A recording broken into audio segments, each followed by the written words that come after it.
Hello, everyone. Welcome to this episode of Let's Chat Live. I'm your host, Chris Revel, coming to you from the Ket Cave in Warwick, Rhode Island. Unfortunately, the guest we had lined up for tonight had to cancel due to some unforeseen circumstances. So we said, it'll be fun. Let's get some of our Let's Chat Club members, our friends, together, and let's talk shop. So today we're going to have Kevin, the editor of Defining Disney, a podcast I was just a guest on. You can go download.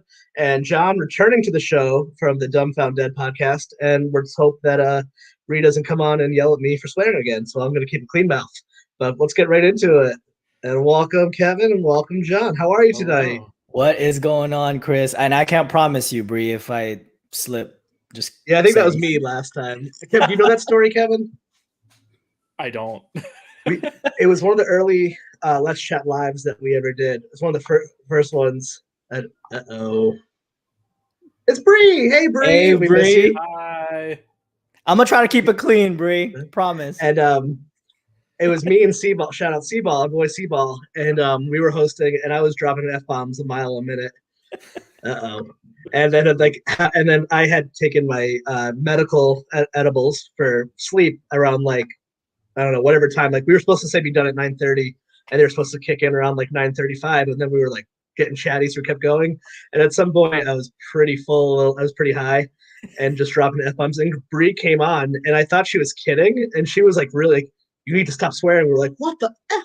And it was hilarious, and it's been our favorite story because we have nothing but love for Bree and Robert, who's her husband, who always often co-hosts this. So anyone watching, feel free to comment. We can bring you on. Actually, the reason I wanted to bring you both on together is because I love mashups. I love taking different friends from different worlds and meshing together. We're all Let's Chat Club members. But, you're two people who have been in the podcast game for maybe under a year? Is that fair? Just about 8 months right now, yeah. But, we're still up on a year for Defining Disney. Yeah, I don't want to say new because that sounds, I don't want it to sound like I'm patronizing you, but you're in that first year of the podcast. You passed your 20 episodes. You passed you hit that mark of you kept going. And so I really want to talk shop. What's it been like for you all? I'd love I just want to hear every little detail of basically the thesis is, why did you not quit? But so let me start off with my first question for both of you. How would you say that your podcast has leveled up from John, since you were on here last, and then Kevin, since you started Defining Disney, what's changed for you? Kevin, you want to start us off? Yeah. For me, from the editing side, really just quality and speed. When I started off editing, we were, it would take me a week to edit an episode, get it ready. Then I'd, send it off and let Caroline and Nicole listen to it. They'd have to give me notes. I'd go back and I'd re-edit it. And we've really gotten to a point where I can edit a 90-minute episode in a couple of days and be, on the button. So that's been one of the best things for me on my side of the podcast. But the podcast itself has been growing. We've been getting a lot of good positive feedback. I know Nicole and Caroline have done a few guest spots recently on a few of our other podcasts that we're friends with. So we're just, really excited, and we're getting you have fans and ears out there. Doesn't that feel weird to say that you have fans? There are people that you don't know that listen to your show and like it, and that is a great thing. That's no small feat. Yeah, that blows my mind. I mean, how does that happen? You all, and I say this to both of you, but you all work your butts off. Especially, I remember the first time when we met you all for the Defining Disney, I was like, oh my God, these people come to play. It's when we guested for Lady and the Tramp, there was 7 pages of notes I have of for our episodes. You have the rubric. I know you both of your podcasts. When I first met you all, I was like, oh my God, you just came out of the gate swinging. it made me feel bad. I was like, oh God, I started in my kitchen and it was not good. I feel like it took me a while to get to where I am. I felt like when I first heard both of your shows, I'm like, this is not fair. Nobody should be this good this quick. Well, John, so what about you? What's changed for Dumbfound Dead? Like, oh my God, you guys are getting retweets from Ken Jeong and that was nuts. I think for the most part, the best thing that happened to our show is we didn't change at all. I think we stuck from the same script from actually we don't really have a script, but we kind of stuck the same format, the same time, or the throughout the whole way. And I think it resonates with the people that's listening to us. And really when Patrick and I hit that record button, it's really just us talking. And it's just kind of how we would hang out on a Friday night. And we want that to resonate to our listeners. And that's the best feedback that we always get. They always tell us like, oh my gosh, it's just like hanging out with my friends, especially when COVID hit, like not a lot of people got to interact with a lot of people. And you're right. Like it's insane that people are tagging us and retweeting our tweets. And it's just growing. A lot of people like I'm going to use River, for example. River just binged our whole River. Yeah, he binged 30 something episodes that we had. That's like 16 hours of your day. And it's just amazing that people can take the time to do that and just hang out with us. And yeah, that's it's as far as production, we don't really do much. Like if you go to our YouTube channel, we just take out the ums and the pauses in between. But other than that, we don't really make much changes. We don't have any second takes. It is what it is with our show. Yeah, Bree's right. She's totally right. Great dynamic, fun to listen to. It feels like you're in the room, which I love that feeling too. But like besides the content of the show itself, like you both have developed audiences and like pretty like I'll even go say loyal. Like I follow up, like we're all friends and stuff. But like I see your social media and like I'm like I have no idea who that person is, but they're always commenting or doing those defining Disney watch parties, which they're doing one right as we speak. It's so fun. Oh, what's up, Glenda? Oh, we love her. She's the best. Hi, Glenda. Hi, Glenda. It's cool. Like it's been like I feel like the proud the proud uncle like sitting on the bench watching like the little league and like get into the major leagues. I'm like, oh my God, they're just I don't know, like you all just came in and you had good content. And I remember, I'm sure we've had this conversation. I was like, you got a good show, you just got to find an audience, and that's what you both have done. Like, there's a lot of people that you don't know that listen to your show, like a lot. Yeah, and that's there's a lot of people involved when it comes to that. It's people posting about us and their friends hearing it, and you just can't take away credit for the people that promotes us without us even asking, and it's really heartwarming when they say like, oh yeah, I've listened to this with one of my friends and we both enjoyed it and we had coffee over and talked about your episodes. And it's crazy. Like you just in some sort of space and someone takes the time to do that. And you just, all the stress of trying to put together a show and all of that just goes away when someone just tags you and say something about, hey, you made my day. You made me laugh. You made me spit out my drink from laughing. And it's overwhelming in the best way possible. Have either of you had that experience where someone has quoted something back to you that you said on like an episode? You're like, okay, I believe you. Kevin, do you have any experience? Oh, actually, it's not. Crazy. We had a little competition going on. I always make fun of Patrick, and he didn't write a bio in his website, and Bree knows all about that as well.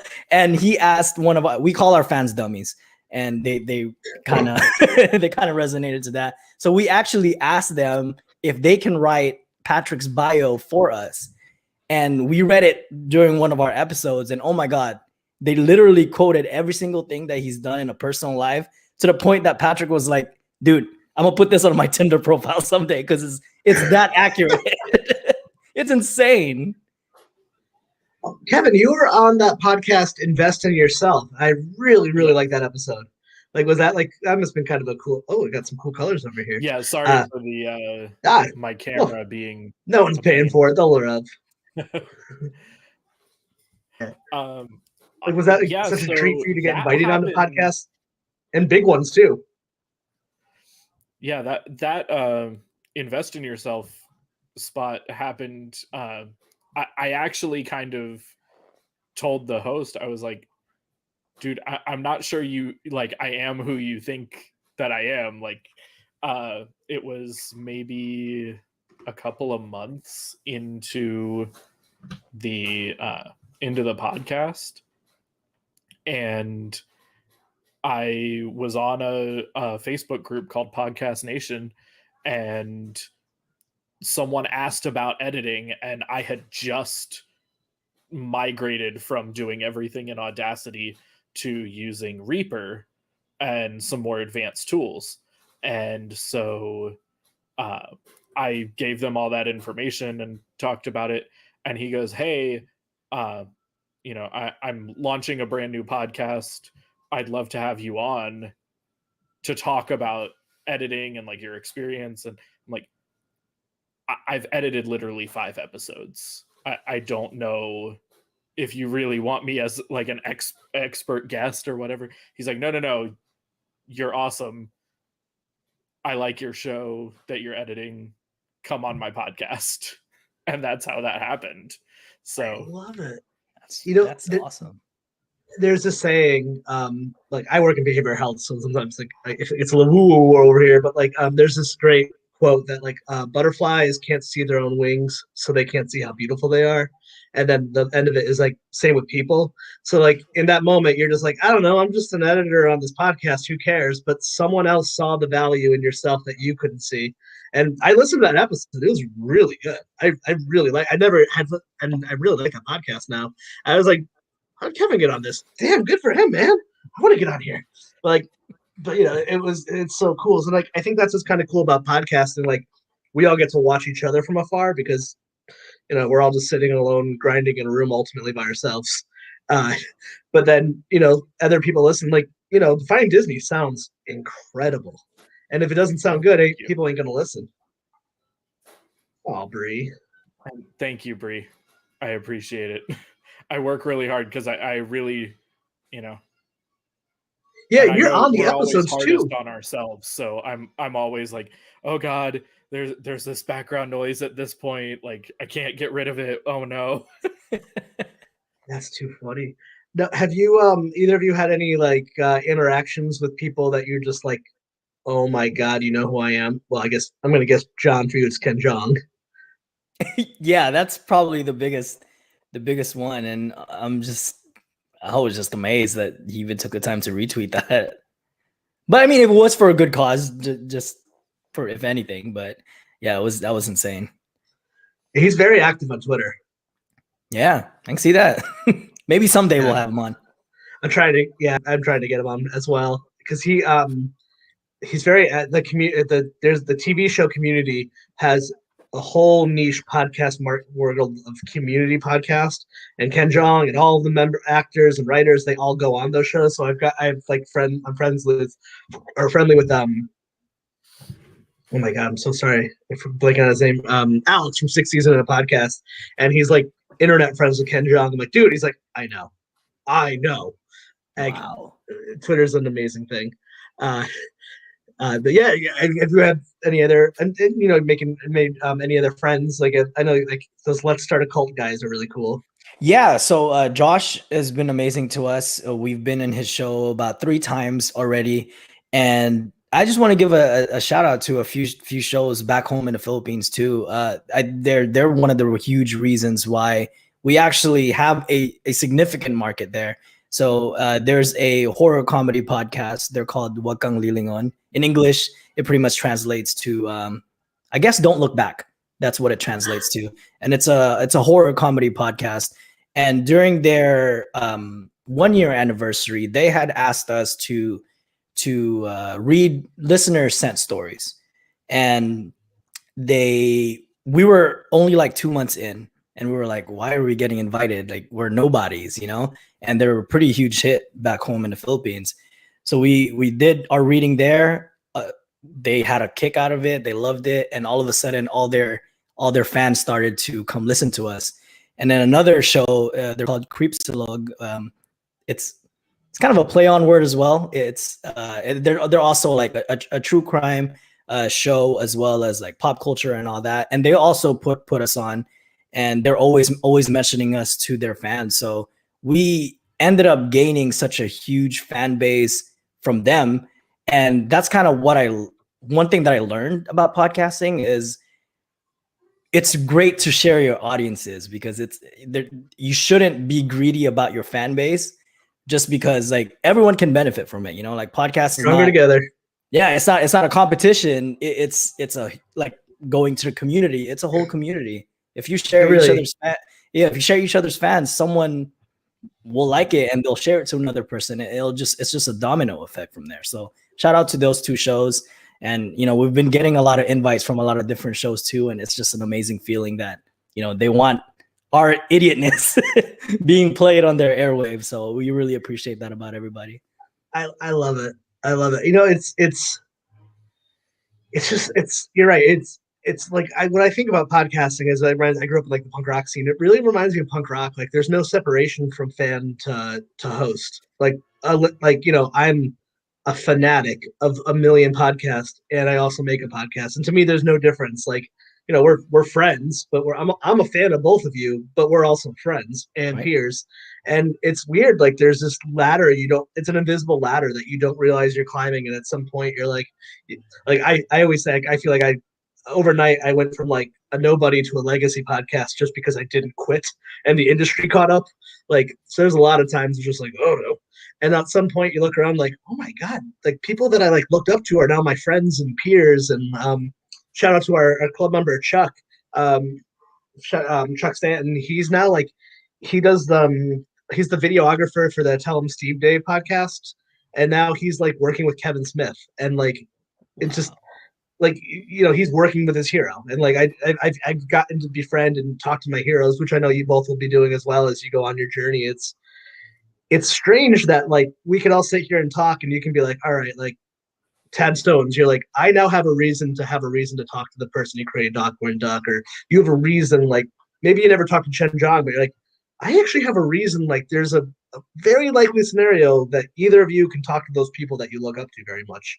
And like, it blows my mind. It blows my mind every single day. And it's such a, you both of your podcasts, you passed the marker of over the 20 episodes. You kept going because like usually there's like a stops, and then you both have seen your peaks and valleys, and you kept going when the valley. So what do you think it is that kept you both going? Like Kevin, when we did Defining Disney, when I was a guest, you weren't even talking, but you were there listening to us talk. That's a lot of time you have to give up. Yeah, listen to me, of all people. I don't listen to every episode. I do try to, just because it helps when I go back and edit. Usually I can remember, I can take notes. If something major happens that I'm going to have to edit around, or like every few episodes,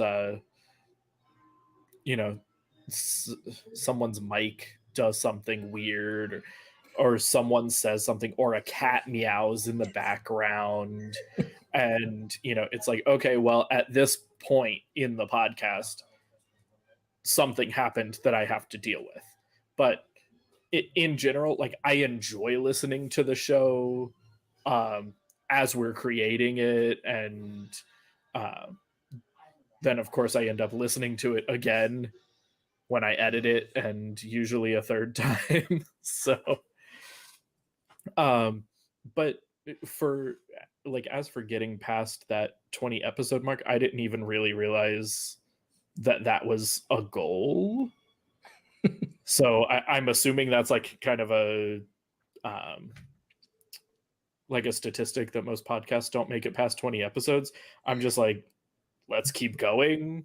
There are people who won't even come on your show or even look at you unless you have 20 episodes, because of somebody that start like industry standard. And shout out Chad, our man. Shout out Turtle Rocket Books. What? We love Chad. But yeah, like, but you did it, and it's so much work. It's a lot of work. Yeah. A ton of work. It's a second full-time job. Right? And hey, Kevin, you're making it with a team, and one of them being your wonderful wife. So like that's got to be, it's great. I love my wife very much, but like sometimes you don't get along. You're like, that's a good podcast. There's always in a group, the four of us are really tight knit. Nicole and I met in college. We met Steven in college. I met Caroline at work when we were both at Disney. And then Caroline and Steven got married. So the four of us are really tight. We've known each other for a long time, but still, every group has that. Okay, now I'm really aggravated. Like, what are we going to do? But you just... if you don't have that, that's not that. If you're in a relationship and you don't have conflict, that means you don't actually really like each other, because conflict is growth. Like, honestly, if you're not able to be vulnerable enough and have like a fight, like, Brie and I have gotten in fights and stuff, and if she's not listening anymore, all her fault, not mine ever. Yeah.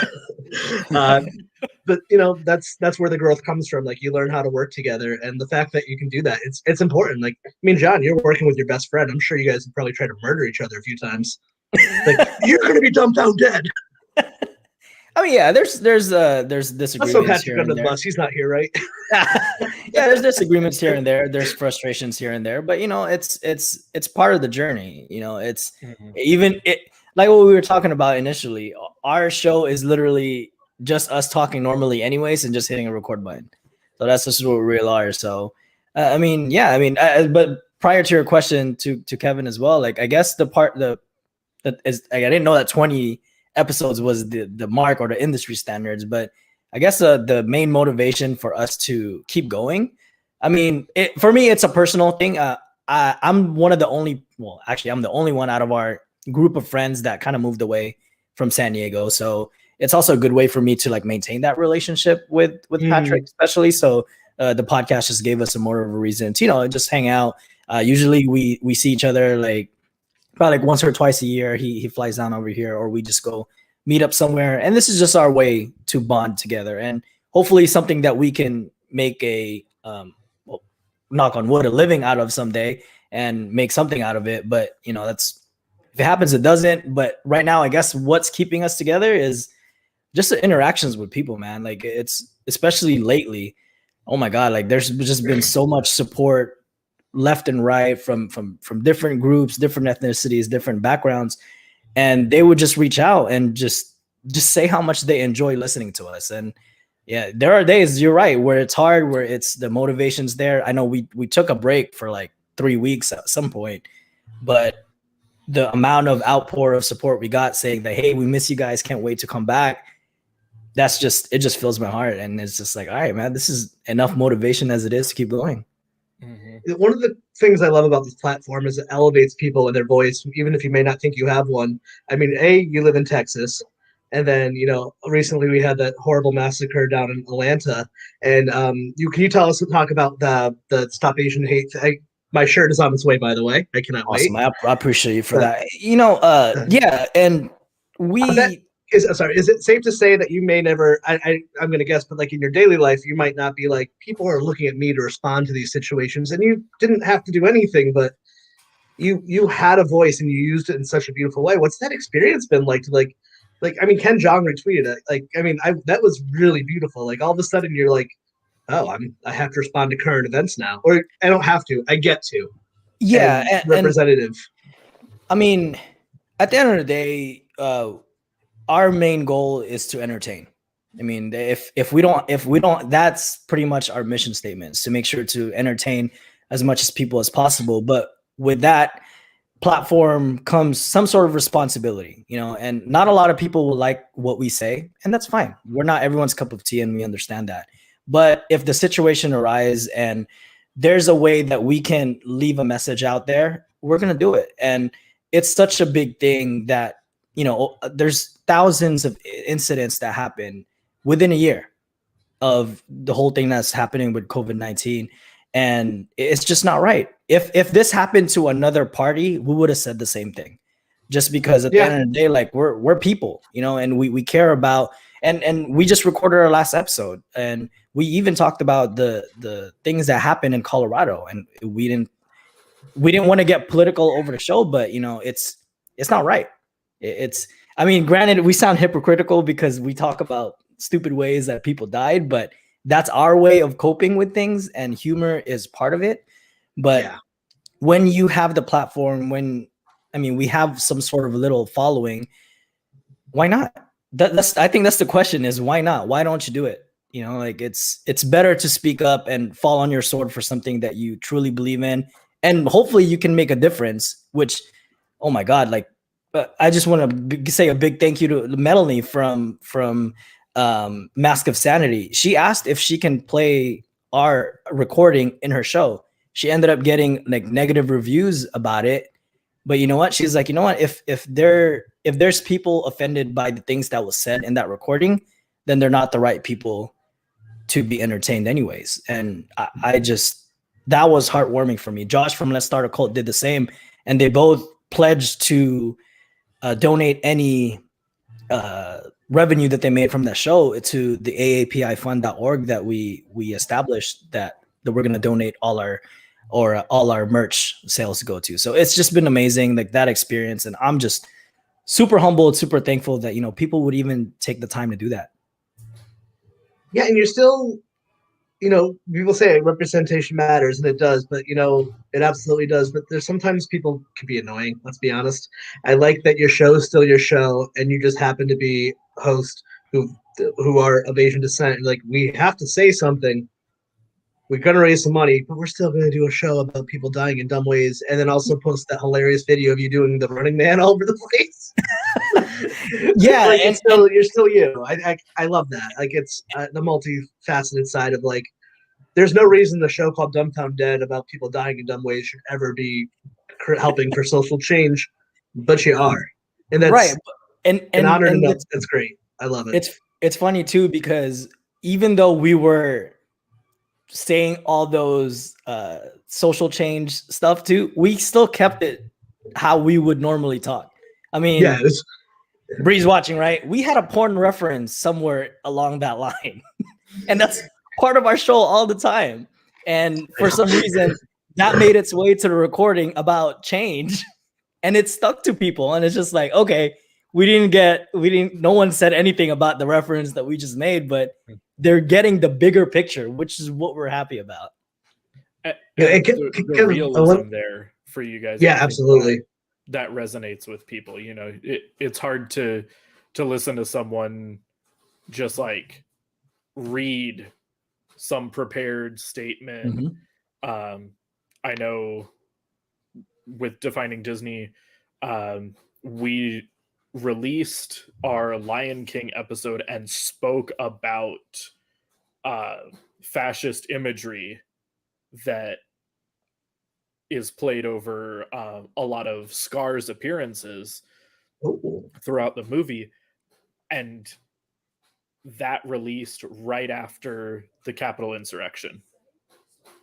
So we actually did a quick like the night before we released it, Caroline recorded a pre-show roll for me to add in.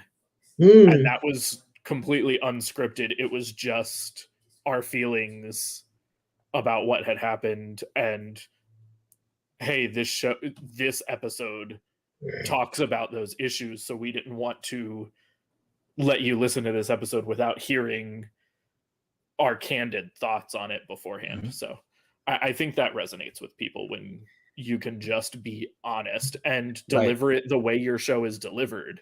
Absolutely. Instead of just coming up with something on a piece of paper.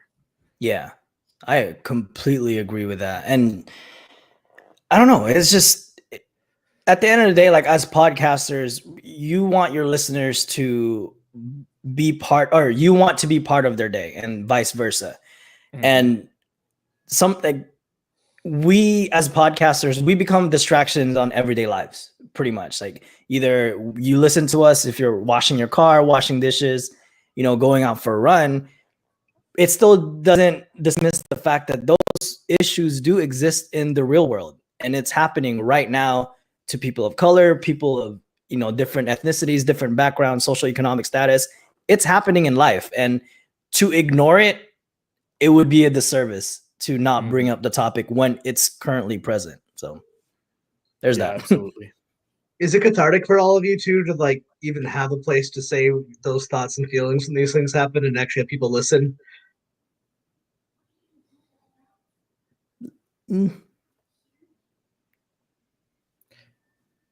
I don't know. You go back. I feel like I was like, I don't know. It feels more like a responsibility to us. We have, you know, we have a voice, right? And you know, we're not minorities, so I don't want to, you know, step on any toes on that. But however small our voice is, we've managed to gain an audience, and we have a platform now. So for us, it feels like we have a responsibility to use it for good. There is no reason that we should stay silent, and there's absolutely no reason to spread any kind of hate.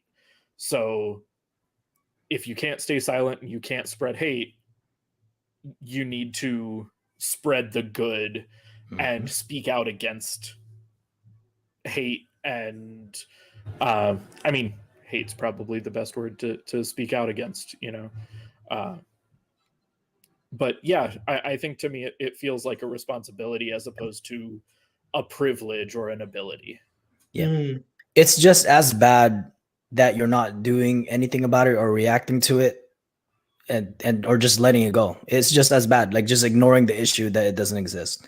So I mean, it's good to have, like, it's good that people are having those, you know, uncomfortable conversations, because that's the only way change can happen, is for both sides. Or if someone is not very keen about the topic, educate them, you know, let them know about it. Let them know your point of view, and hopefully that person that doesn't understand that can at least look at you and say like, okay, I respect where you're coming from. And from there, that conversation can continue, it can expand, and hopefully, you know, we can all agree on something to just compromise. I think that's the biggest thing about life itself. It's just, you just got to compromise. Even though you don't fully believe in something, understand why it exists, and you should just be there, you know, and just learn to coexist with each other. I guess that's what we all just ask for people. Yeah. I love that. You know, and one thing Finding Disney does, you do the watch parties. I remember I did gone to a few of them. Really fun. Like if anyone's watching the watch parties, like watch alongs Thursdays at 8. Is that right? And like every other Thursday at 8 p.m. That's why it's your show. And I remember doing the Zootopia watch along, and I liked that movie. Like I always say, I'm like a popcorn movie fan, but I don't know. I can't dive too deep into certain. My brain power isn't there. I walked away from that watch party of Zootopia with a completely different view about the metaphor, about like how that applied to people with disabilities and stuff. And I get that in some of the episodes, and it's made me look at Disney movies in a different way. Like even Lady and the Tramp, I completely forgot about the movie. I haven't seen it since I was a kid. It's so interesting.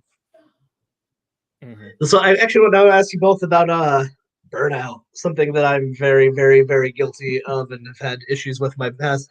Do you ever feel like you take on too much? I mean, like Finding Disney, you have a watch party, you have office hours, you have the podcast itself. I mean, Dumbfound, you have, you know, you're doing your episodes, you have to edit, promote, you're doing all the work. Have you burned out yet and crashed and burned? I mean, I have many times. Not yet. I've had instances where I said, okay, I need a break, but I haven't reached to that point where it's like burnout yet. I think the main reason for it is I literally enjoy every single like moment that I can with the show. And I told myself from the very get-go, before I even invited Patrick to be my co-host, I'm like, you know, I'm gonna give this 150% my first full year. If nothing comes out of it, all I could say is, you know what? I jumped head first. I'm gonna say I did it. and I'm gonna live. For the first year, I'm gonna at least be the best version of myself. So, yeah, I haven't experienced any burnout yet, but I do advocate on taking as much frequent breaks as possible, and that just goes for anything like life, show.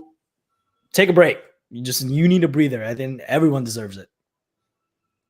Yeah, absolutely. I know. So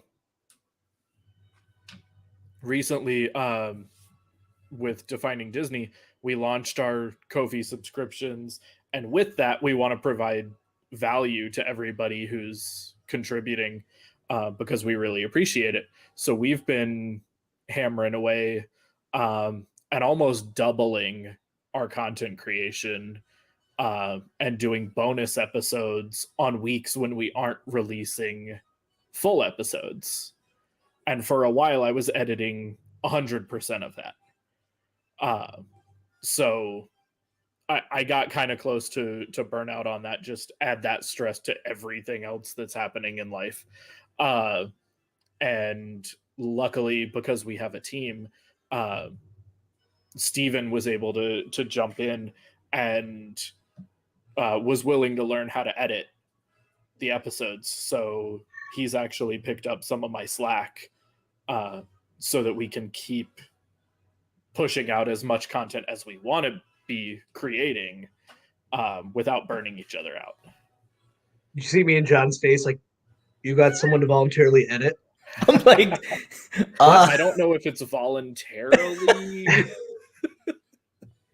Yeah, no, it's tough. And then and do you run into this too? Like, I found one of the things I've had I deal with, and I kind of count my blessings, but anytime that I'm doing one thing, there's 700 other things I could be doing, and now I have to like kind of pick and choose. Like, I had to give up editing, or I have been, but I've like some of them I need to kind of get rid of out of the production point, because it's like I want to do this, I want to do that, and like, full-time job and a kid, there's only a few hours in the day to do these things. Like, me and Caroline, we did a really fun Marvel panel and an MCU panel, which was great. I loved that. Was so much fun. But like, when you want to do that when you do want to do that stuff, you want to give it to your all. I was like, all right, but the show needs to get out, and then the club needs to get run, and all these other things. So it's really a balancing act. It's like it's an embarrassment of riches. I hear myself saying it, and also like I just like am honored, because I'm just like, I guess at the core, all of us are still like that nerd who started a podcast in their bedroom and still can't believe anyone cares. I hope that never goes away. Like I still get nervous doing episodes, like the good nervous. Mm-hmm. Like I'm 7 years in. Like for last chat with Chris Revel, I interviewed the comedian Chris Gethard, who I'm a huge fan of, and 2 days ahead of it, my stomach was in knots, and I was talking to my wife. She's like, don't be nervous, you're gonna do great. And I'm like, and I looked at her, I'm like, oh, I'm gonna fucking kill it. But the nerves is what made me do good. You know what I mean? Like, that nerve is what gave me that like kind of sense of confidence. Have you found doing the podcast has given you confidence and abilities in other aspects of life? Like, I remember early on being in social situations and getting nervous and being like, pretend that they're like at a party. I'm like, all right, just pretend they're a guest. And like, I'm not kidding. It's helped so much. Yeah, I mean, I've come from a military background, so a lot of it is very structure based. So and I learned to let go of that in a show. I mean, we have some sort of structure, like we there's a kind of like a construct that we got going on in terms of like the timeline of the show, but I've really learned to just be me, just let the personality show. I don't always have to be in like full attention, like just be loose and have fun. But at the same time, like, yeah, you're right. Like, I just think I found newfound confidence in myself, just being able to talk to people. Like, I mean, Kevin, I just met you today, but I feel like you're my best friend now. So it's just stuff like that. And it's just the ability to, like, manage your time. Like you said, Chris, we don't have enough time in a day. So you really have to be smart about scheduling out your episodes and making sure you have the time to edit, make sure you have the time to go on social media to promote it. And it's just the intangible things that I've learned from podcasting that the experience itself is just so much worthwhile. Mm-hmm. Yeah, to me, the value so much that goes into it that you don't even think about. Right. Mm-hmm. When Nicole and Caroline were like, we're going to turn this into a podcast, I was like, cool. Like, you know, Steven and I are IT guys professionally, so we're like, we'll do tech stuff. It works. Which is roughly how I got roped into editing. But the stuff that I've learned editing our podcast is completely outside the realm of anything I thought I would. I thought I was going to open Audacity, remove some filler words, and send it off. And now I'm, you know, doing EQ. I'm right. you know, tweaking things and doing noise removal, and using a pretty in-depth audio workstation that I never thought I would have any kind of knowledge on. And you know, Steven likes to call audio space wizardry, because it's just, there's so much to it and there's so much detail that, like, once you learn it, you're like, oh yeah, that's how that works, and if it sounds like this, I can turn this dial down and that'll help. But when you look at it from the outside, you're like, where do you even begin? Yeah. What do you mean turn the gain to this, and what is a high pass filter and all of this stuff? So yeah, I love it. But yeah, to Kevin's point, like, and I feel like this is something that I'm not gonna say I'll have a master class in podcasting someday, but to a lot of beginners, and a lot of it is you come in with no knowledge whatsoever. You don't have a team that's probably, you don't have an audio engineer on your team. You don't have a sound guy. You don't have that. It's you for the most part. You're the editor. You're the researcher. You're the writer, the host, the social media manager. You're all of that. You got to wear all those hats. And yes, Booker.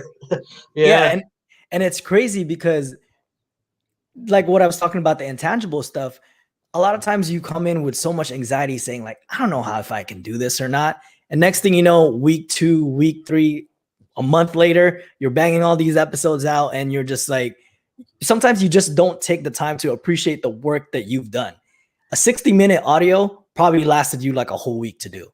And sometimes you just got to look at that and appreciate that that's your baby. That's your creation. You made that. You made it all possible. So, and I think that's the most rewarding feeling of being a podcaster. It's like, you're all that in a bag of chips. Like you're doing all this work, you know, like, and you should be proud of it. Yeah, it's no small feat, because, and honestly, there's no reason anyone, it very easily should just go out into the world. I just read a stat yesterday, I think it was on Podchaser, but there's like over 2 million podcasts right now. 2 million podcasts. And you both have started in the last year.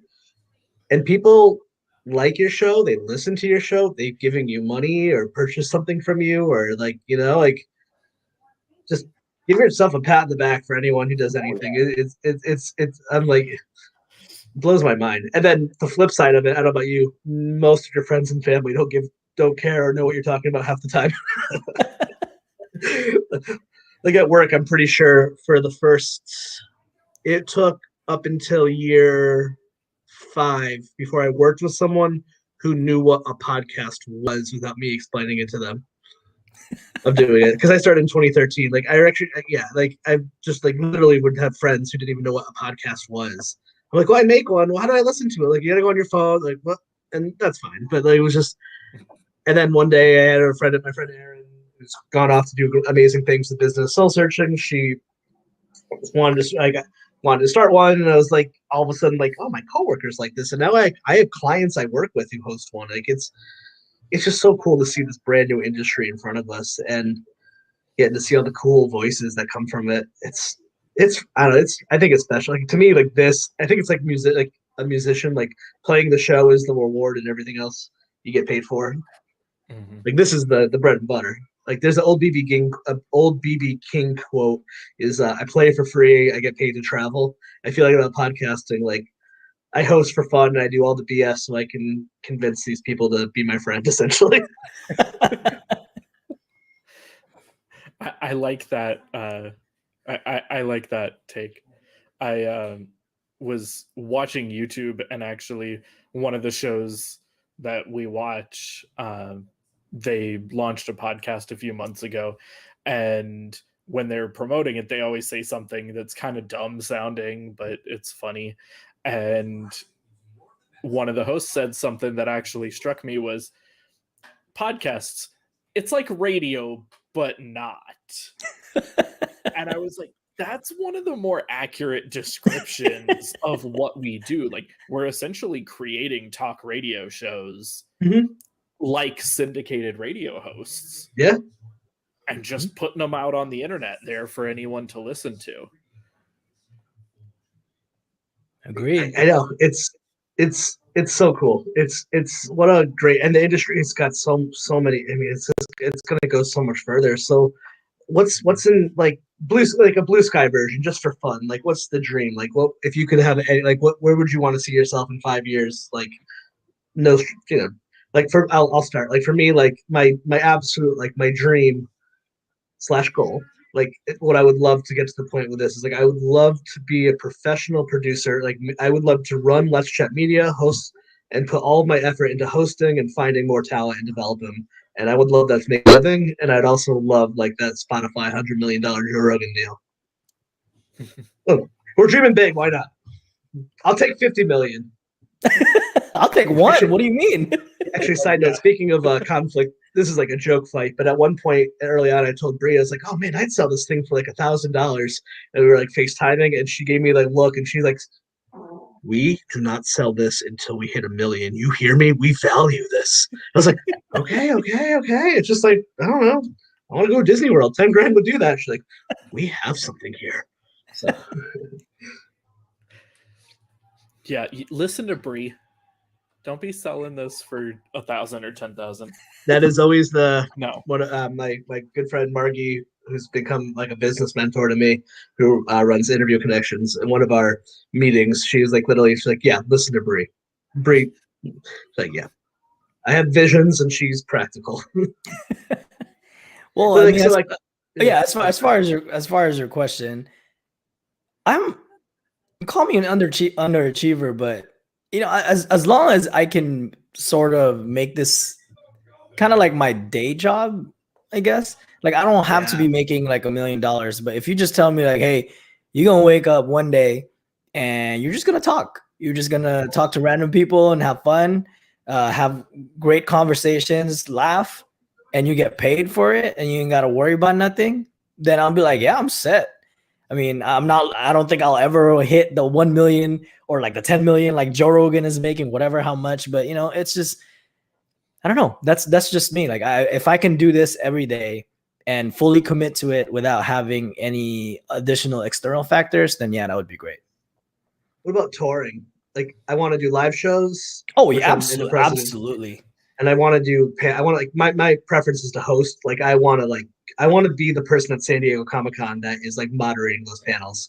I'm going to try at a much smaller level, but do either of you have those aspirations of host, or maybe if not hosting? I know, Kevin, you're not really as much on camera, but like maybe like being a professional editor or something like that. Or where do you want to see like Defining Disney?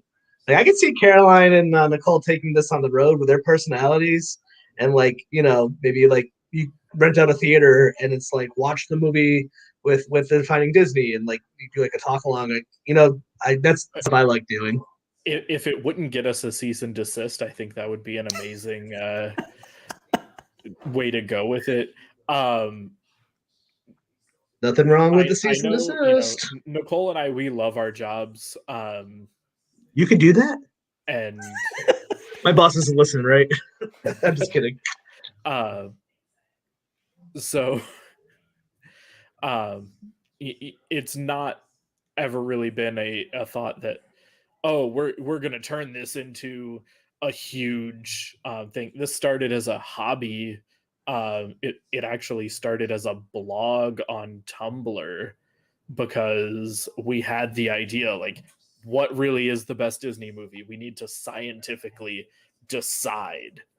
And how do you do that? And so we created the rubric, we created the blog, and it kind of fell out, and then it came back as the podcast. So I think it would be great.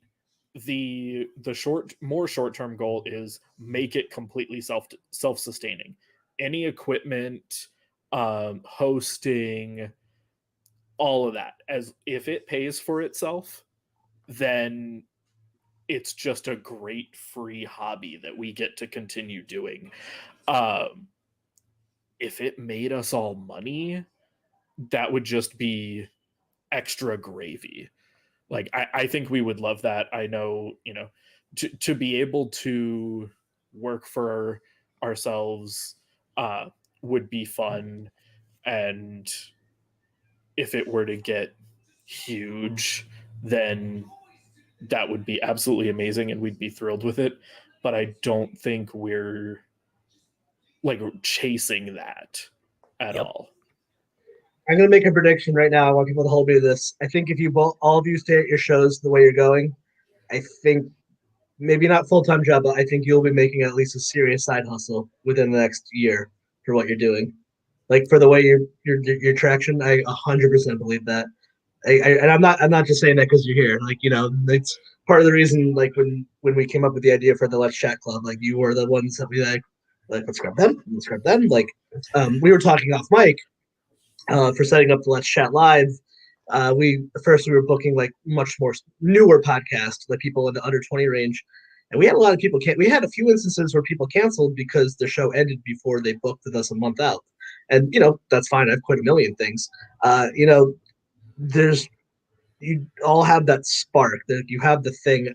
I think, Kevin, you love this more than you even realize, because the amount of hours and time you put into it. Like, I think you're all going to do it. I honestly, my real hope that we're going to be able to do, and safely, very soon. I can't wait till like Let's Chat Media has enough money to fly all of us to like a beach house in North Carolina and just have a party or a conference. Like, imagine like all of us getting to go hang out at like a San Diego, like a Comic-Con or a podcast conference. Like, that's gonna happen. Like, that's just inevitable. I know there's a big Comic-Con in Orlando when everything's safe. We do MegaCon every year, and it's not even downtown. It's closer to Disney. Ooh. But, well, get on press pass. And it probably hasn't been things to get press passes for, but you apply for press passes. It's awesome. I've gotten to go to Comic-Con. I got to go to CannaCon. I got to go to with the press pass. People are nicer to you. You get to go. I didn't have to wait in line. I didn't have to pay. Man, I could just like bring my camera and have a press pass and not have to worry about anything. Yeah, literally. Yeah. I mean, all of you, this is all stuff you're going to be able to do and meet the people you want to meet and do the things you want to do, which is cool. And I love that. So, like, before we before we kind of slowly start to wrap up, one thing I don't think I talked about what our Let's Chat Club is nearly enough on here. Our teammate Sonetta is in the process of helping us make a commercial. But, you're part of our Let's Chat Club. For those who don't know, Let's Chat Club, it's our online community that empowers content creators to monetize their passion project while making the industry connections. We help creators build and strengthen their brand, build infrastructure to succeed. We offer classes, networking opportunities, and have a wide variety of experts help you with all your podcasting needs. That's why we need a commercial. But it's been really fun getting to know you and all the other club members. Like, what's been that experience with the club and outside of the club of just getting to meet all these other people all over the world? Yeah. I really want to say it's the connection aspect, and just like in life, sometimes it's not about what you know, it's about who you know. And it's just being able to connect with, like you said, like industry experts, and being able to pick a brain of someone that's like you, Chris. Like, you've been in this game for like so long, just to be able to pick your brain to see what works and what doesn't. It's just been an amazing experience. And ever since we got on the first round of Let's Chat Live, when we're just about 2 months in, imagine 5 months later we're having this conversation again. And what we were when we first started is completely kind of not different in a bad way, but it's just like we just grew so fast and so in a short amount of time. And it's just it's credit to the support that you've given us, and Bree as well, and everyone else in the Let's Chat media crew. You all have been so cool. And people were always, we're going to try to increase membership and all that fun stuff. But and me and Caroline we put a panel on together. Like that was so fun. Like getting to like just meet people and be like, hey, let's work together. Like, you find your people. You don't know why. Like a couple people in our club, like Dwight and Vern, those are dudes I met. Like I think I met Dwight. We used to be on a network. Like we probably met doing our podcast 6 years ago, and I've never met him in real life. We talk on the phone a bunch, and he's become like an actual real life friend. Like or Brie, I've never met Brie in real life, but I talk to her literally every day. We have a checking account together. Isn't that nuts? Internet friends are real friends. I think when the pandemic, tell you different. Yeah, I think especially once the pandemic hit, I think more people understood that than ever. Like when the pandemic hit, for as hard as it was, for all the different reasons, this was the thing that saved me. Like socially. Agreed. Absolutely. And that's the thing too. Like both of you, like for better or worse, the longer you do it, like your life still happens. Like I've gone through. Like on a personal note, I started this when I was 29. I'm 36. I've gotten married. I bought a house. I had a child. I've had a lot of not great things happen simultaneously that made me want to stop. And like, I don't know, you'll start to give it like maybe another 6 to 8 months. And one day you might like listen back to your episode and then you're listening to it and then it's different because then you're like remembering pieces of your life while you were making it. It's like, I have a notebook now for when I do all the guest stuff. So, I like to look back and be like, you just look at that paper and that little note and you're like, oh yeah. And then this happened. And it's a really special diary to your life in a really odd way. Mm-hmm. Agreed. Absolutely. And I agree with you, Chris. I think with everything that happened, like we started Defining Disney, we started recording right as the pandemic hit. And just kept, obviously just kept it going. It made it a little easier at first to get started because we were all work from home and had more time. And now I don't want to say anything's on autopilot, but it flows easier. But it also keeps us in touch. Like the four of us, we're really close friends. Caroline and Steven used to live down here near us in Orlando, and they moved up to Virginia right before the pandemic hit, just about a year ago. So that was really tough, but podcasting has made that easier because no matter what's going on, at the very least, we're talking about the podcast. We're getting on a Zoom call, once a week to record an episode and make sure, we're talking about editing and everything else.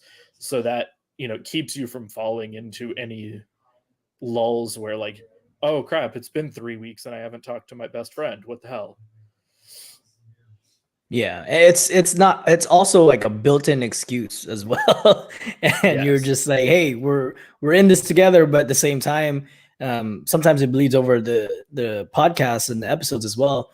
And sometimes you just in the moment of that conversation, you start to open up to each other and you're just like, hey, this is what happened to me. Like, this is what's going on. And it just forms that bond that you have that open line of communication that yes, you can be as transparent as you want. You can be angry at times. You could be criticizing at times. But the fact is that communication line is open. And I think that's another intangible, especially with individuals with a co-host and all that. Mm-hmm.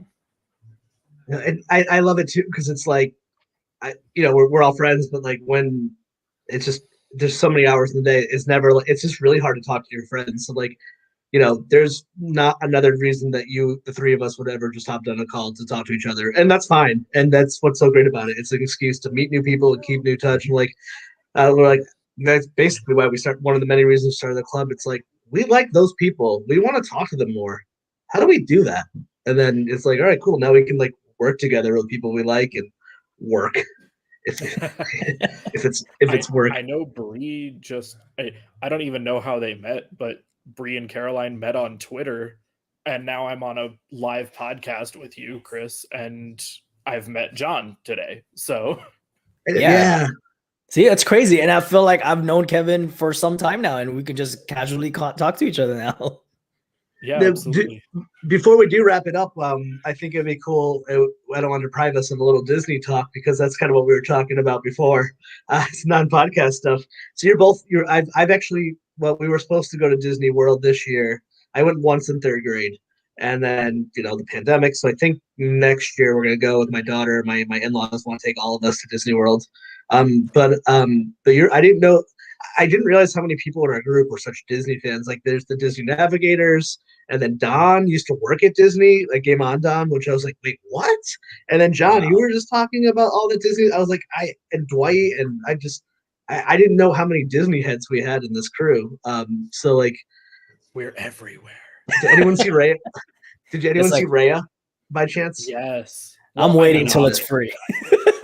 I saw it in the theaters. Oh, okay. Oh, you went. I'm fully vaccinated. How was it in theaters? So, like, I'm in Rhode Island, and I work at a hospital, so I've been fully vaccinated since January. The theaters actually, even with the COVID protocols, it was Friday night at like 7:30, and I think there was 12 people there. So it's kind of nice. So like you get to pick your seat. I got perfect middle row. No one was it was awesome. It was a great theater experience. I swear to God, the Aquafina might be the funniest human being on earth. Oh my God, I love her so much. Yes. Aquafina as a dragon. Just someone at Disney was throwing ideas at the wall and was like, "Hey, we need to make Aquafina into a dragon," and that's how Raya was. But her Kelly Marie Tran was just fantastic. I said it was kind of like a Moana, like a Disney movie that like I'll show my daughter that she'll like, but secretly I'll love it more than her. Yeah. Not so secretly. Yeah, not secretly. We don't have to play that. You don't have to have guilty pleasures anymore. Just like that's true. You like a Disney movie?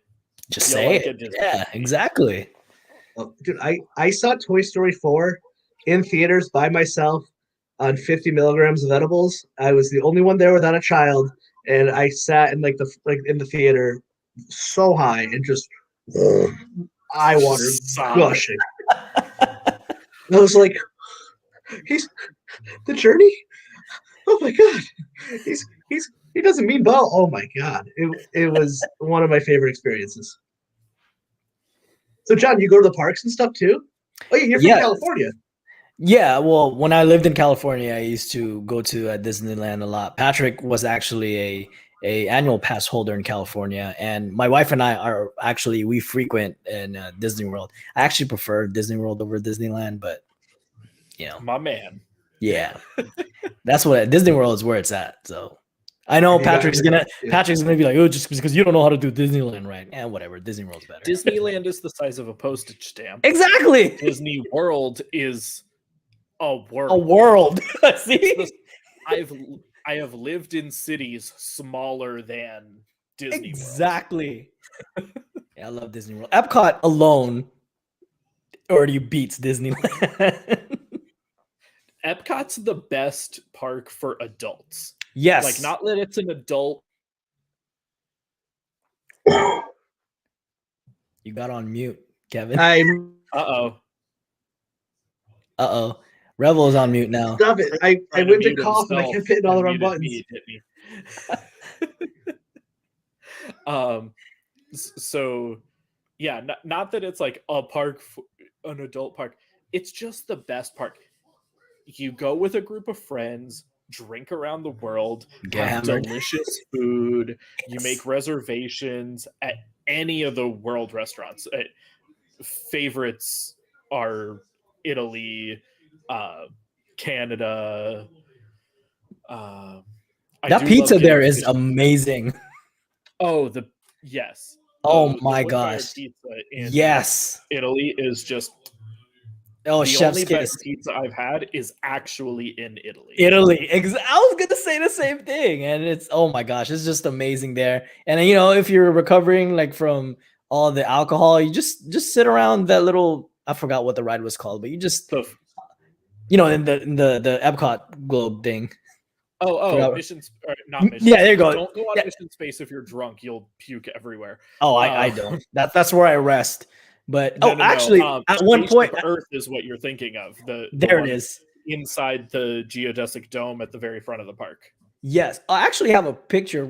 My wife and I actually did a scuba diving in Epcot before, so that was pretty fun. Oh, I have always wanted to do it. I want to get my scuba license first, but that's been the aquarium at the Living Seas, which is now Finding Nemo and Friends, I think is what we call it now.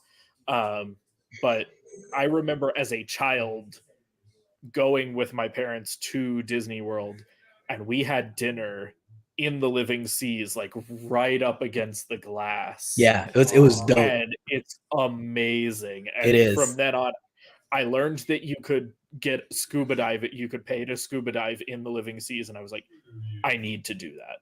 Yeah, that's how you get to that's how you get to the sharks in the bottom. Uh-huh. Yep.